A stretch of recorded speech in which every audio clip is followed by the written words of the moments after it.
उधर गुलमर्ग असम्बली हल्के से नवमुंतखब मेंबर असम्बली फारूक अहमद शाह ने आज सब जिला अस्पताल टंगमर्ग का दौरा किया, जहां उन्होंने मरीजों को दी जा रही बुनियादी सहूलियात का जायजा लिया। इसके साथ साथ उन्होंने नए तामीर शुदा मेटरनिटी इमारत का भी दौरा किया और चीफ मेडिकल अफसर और BMO टंगमर्ग से बुनियादी सहूलियात मरीजों के लिए मुयस्सर रखने की हिदायत भी जारी की।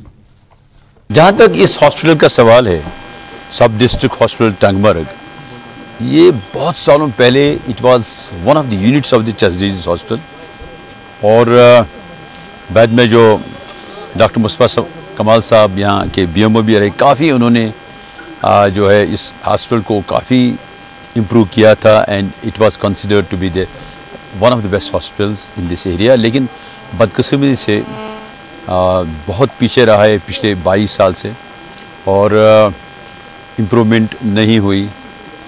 आप देखिए इसकी हालत देखिए क्या है। तो मैंने पहले ही ये कमिटमेंट की है कि this should be one of the best hospitals in the next 5 years। और इसके साथ साथ मेरा जहाँ तक अगर आप किसी कौम की डेवलपमेंट को देखना है, कहते हैं उसके एजुकेशन एंड हेल्थ सेक्टर को देखिए।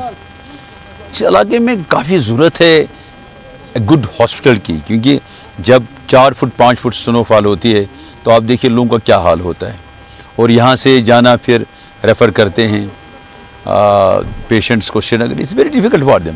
लिहाजा मेरी कोशिश रहेगी, मैं आज CMO साहिबा भी यहाँ आई थी, BMO साहब यहाँ थे, हम इसको जहाँ भी इम्प्रूवमेंट करनी है इंशाल्लाह ने मुझे ये यकीन दिलाया कि इसको इम्प्रूव करेंगे।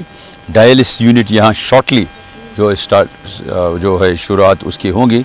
इसी तरह से जो भी यहाँ सोनोलॉजिस्ट की प्रॉब्लम्स हैं वो भी दूर हो जाएंगी, और हम मुझे उम्मीद है कि